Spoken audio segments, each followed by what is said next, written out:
The Exorcist, a 1973 classic film.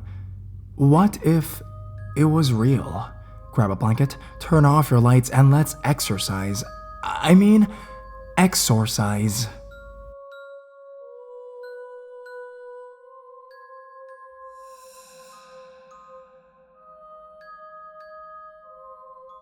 "18 years and nothing's changed. This has been happening since I was old enough to cry. My mom is sensitive as well as every middle child on her mom's side of the family. Just so happens they were all females, and I, being the oldest of my mom's children and the only male, it just happened to be passed to me. When I was an infant, if my mom left the room and had a baby monitor on, it would instantly go to static, followed by me screaming pale white face and staring at one part of the room, just screaming. I guess it only happened a few times because she's only told me of 3. After I turned 8, I started seeing more and more entities, either pure white blobs or black shadows walking around. I have even heard a few call me a mistake or a doll. It still happens. It was just more shocking then. Skip a few more years, it was pretty repetitive. This is now when I turned 12. I would go to sleep and wake up with scratches all over my body. I woke up once with what seemed to be a burn mark on my back, and it was shaped with a hand. When I showed my mom, she brought me to a psychiatrist or a psychologist to figure out what was going on. They had diagnosed me as bipolar type 1, rapid cycling mixed mania, and clinically depressed. She didn't listen to that, and one Sunday after my church service, she brought me down to talk to the pastor. He had told her that I was touched by both an angel and a darker entity and refused to share what it was. He also made me stay for early afternoon mass, where my mind and body literally weren't mine anymore. Every time he said Jesus or God, my body temperature would shoot up 5 degrees until I was sweating bullets and passed out in the aisle. He released the mass and did a blessing on not only me but everyone in the house, and told my mom I might have some repressed memory which are calling them to me. Since then, I have attempted suicide 3 times, and all 3 times I passed. I know I have, but I came back with a cloud of warmth around me. I've been having flashbacks and night terrors recently, as in the past 3 months, of me as a toddler over my mom's friend's house, and she was molesting me. I know it's real because I can see every color and feel everything she's doing to me. I have tried to come to terms with it, but I'm just disgusted at myself that I blocked it out until now, after so much hell has been caused. It still happens every time I hear God or Jesus, and writing this I have my window wide open and a fan on me. I stopped going to mass because of this, but I still believe there is good above and all around. I haven't started taking the meds until recently, and it has been starting to escalate. I also believe that if you commit suicide, you don't automatically go to hell. It's the hate you carry with you when you pass that makes you go to hell or wherever you believe. Well, maybe it's just me, it happened too. Thanks. I just needed to get the general happenings off of my chest. There are more vivid things happening, but I needed to get this out.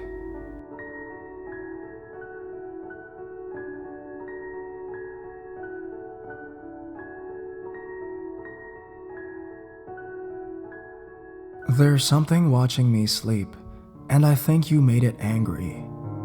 My little sister's story. I made an account specifically to tell this story. Now, in more recent years, I found it easier to brush off paranormal stuff, but I can't dismiss this one.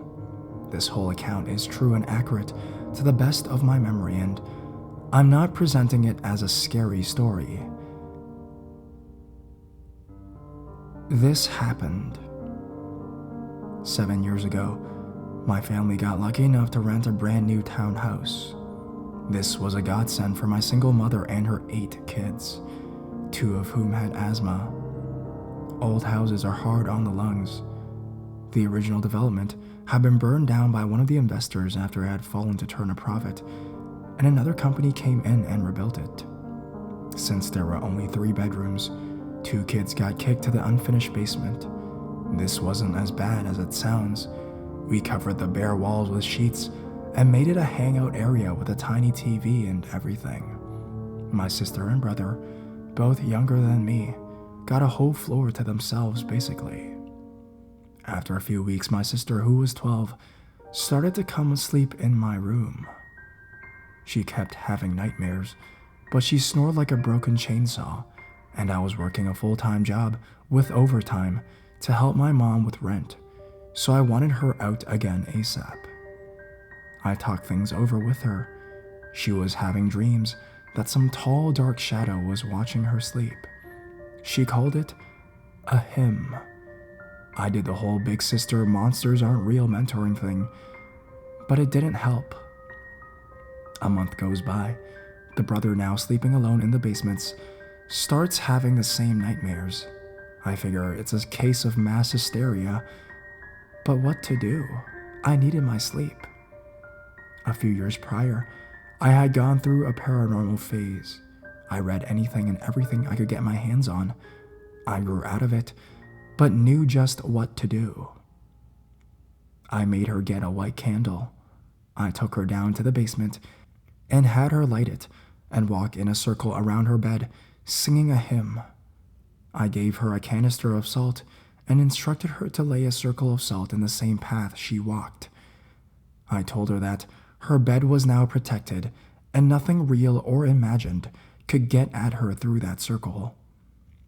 That night, she slept peacefully in her own bed. The end, I thought. Another month goes by. My sister keeps sleeping in the basement, but not because she wants to, oh no. She confided me that she was now scared to leave her bed at night to come upstairs to my room. He hadn't gone away, you see. He was still there and getting angrier. He was mad at my sister for laying down the salt so he couldn't reach her. My brother followed suit and put down salt around his bed. He said the thing was getting angrier and more dangerous because he wasn't getting what he wanted. I just had enough at this point. In full daylight, I took my brother and sister to the basement. I didn't care whether there was actually a thing in there. I just wanted them to get off my back about it. I faced the spot they said he was. I gave the empty air a good lecture, full of older sibling theory. I googled exorcisms and read one aloud. The one they use in the TV show Supernatural. It was the easiest I could find, and I could hear it out loud so as to not mispronounce anything. Finished by sprinkling some more salt. No more nightmares after that. I don't know if it was real or a product of their minds, but that did the trick. We moved out after a year, and nothing followed.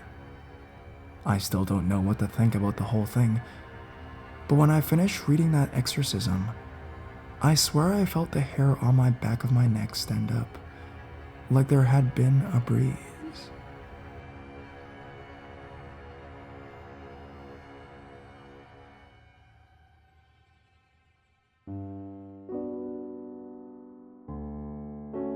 My first experience with an exorcism.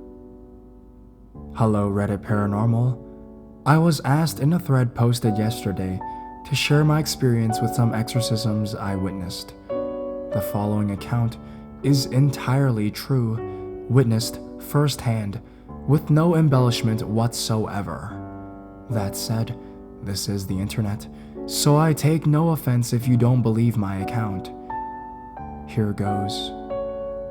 A bit of backstory first, to give some context.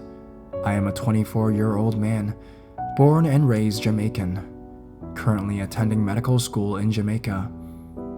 I am in my final year, and as a matter of fact, just got home from one of my final exams. I was born with a rare illness that I was not aware of until I was 13, but had suffered severe pain and teasing throughout my childhood as a result. More on that in a bit. My mom and dad were and are very caring and loving parents, but early on in my life, they both had jobs which required them to work late hours. This means that after school and some nights would be spent at my mom's mother's house. We are a traditional Indian family, so schoolwork always came first. But after that, I played Super Nintendo and watched Power Rangers until I fell asleep or was picked up by my parents. It was at my grandparents' house at the tender age of 4 that I had my first paranormal experience. I don't remember much. I just remember seeing a red-eyed shadow, crying my eyes out, and simultaneously and thoroughly pissing my shorts. That opened me up to the paranormal, to where I'm able to sense and see all sorts of spirits, evil and otherwise, plus other gifts. I grew up Christian because of my dad, but my family hardly went to church until I was diagnosed at 13. I think I only saw the inside of a church 4 times. When I was diagnosed, it was pretty devastating, life-shattering even. Learning you have a painful, debilitating, deforming, degenerative, incurable genetic disease is pretty rough at that age. It was rough for my parents too, more than I probably knew. Shortly after, my family found God again, and we started going to church, one after another, just checking them out to see which one would fit. Here comes the bit you were waiting for. In early 2004, we found this church in the parish next to ours. I was rough around the edges, but the pastor was a nice guy, and the small congregation was welcoming, so we thought, let's give this one a shot. After attending church for a few Sundays, Pastor asked myself and my parents to drop in to see him the upcoming Wednesday. We arrived that Wednesday not really knowing what to expect, but we were told to come at a precise time. We arrived, and the conversation was inconsequential. Just him trying to comfort me, asking what I wanted to be, etc. This went on for half an hour before his landline rang. He spoke for about 2 minutes and hung up. This was before cell phones had color screens or even cameras. They took a while to catch on. He told us he had an engagement and we were free to leave. We were kind of puzzled because he went from calm and relaxed to a bit rushed and seemed eager to get us out. My dad pulled him aside and asked what the deal was. He said this was a deliverance day where they would attempt exorcisms on people who had been mentally and physically evaluated and found healthy despite having issues. Apparently, he was well known for this and at a high success rate. My dad, being an oddly curious guy, asked if we could watch. Pastor eventually relented and said, yes, but not from where we sit on Sundays. You will stay by the very entrance and leave immediately if I tell you. My mom was rather pissed, but myself being a huge horror junkie and having seen The Exorcist maybe 20 times on VHS, and my dad were very interested, but also a bit freaked. Maybe 10 minutes later, this middle-aged black woman walked in, supported by those who I assume were family and part of the congregation. By supported, I mean physically. For someone who I told was later 45, she looked haggard, tired, and rather skinny and weak. She looked to be in her late 70s, to be honest. They were all greeted by Pastor, who then guided them to set her down on a chair in the aisle toward the front. I saw Pastor walk towards us and into his office. I heard some rummaging around and saw him come down with 4 black belts that looked to be the width and thickness of a normal men's belt, but with holes way, way down. Horrified, I asked, Pastor, where on earth are you going with 4 thick belts? He responded with a slightly surprised and amused look. They're leather, and for restraint, son, to restrain that lady there, who has the demon in her. I was now totally captivated and thought, well, that's kind of overkill for a tiny skinny lady, but okay. I'd soon know I was wrong. Pastor asked the lady's consent for the exorcism, and she warily agreed. He and 3 other strong-looking guys proceeded to use the belts to restrain her hands and legs. He, along with the 3 other men, took out some worn-looking books out of a leather sheath thing, and thus it began. As soon as she caught sight of the books, the lady began to panic and plead, cry, and beg to be let go. They did not listen. Pastor then took this little bottle of blessed olive oil from his suit pocket and recited something as he made the sign of the cross on her head. She cried out and tugged at the restraints, but to no avail. At this point, I was very skeptical and disappointed. The 4 then began to read some script from the books, some in English, some in what I suspect was Latin. She was becoming more and more agitated, yanking with all of her might at the belts and trying to get up with the chair. Now, I realized the reason the chair was temporarily bolted to the ground. Pastor then reached into his pocket once more and pulled out a small silver flask, poured some of the clear liquid into his hand, and threw it on the lady. This is where shit hit the fan. She screamed so loud that I thought my eardrums would burst. Not only that, but there was her voice and a deeper sort of baritone male voice, saying, "Stop it, you self-righteous fucks." It was at this point that I noticed that even though she was tugging at the restraints and kind of standing a bit, the chair beneath her was vibrating and moving like crazy without her really even touching it. He ignored this and began to recite scripture about the armor of God, to which the woman laughed in that dual falsetto baritone voice. Pastor looked at her sternly and said, "From here on, I'm not speaking to the woman's name, but the demon inside. Come forth, demon." And then he bopped her on the head with the Bible. Now, there was only a deep scream and then a deep, malicious laugh. "You wanted to see me, sir." They continued until he got the demon's name. I forget what it was, but it wasn't any of the ones you hear in movies and TVs. He called out to it to come out and leave the woman in Jesus' name, but it was fighting and tugging at the restraints. Then, the crazy broke loose. He commanded it, and in response, she stood up as much as the restraints would allow and arched her back to some crazy angle. All the while, her eyes rolled back with her mouth fully open and staying open. We heard in the deep voice, "No, she is mine." And suddenly, a brass collection plate that was on the stage flew on its own in their direction, so they had to move to not be hit. At that point, my eyes went wide and I thought, oh fuck, it's all real. It's all been real. I've seen fucking demons in my own house.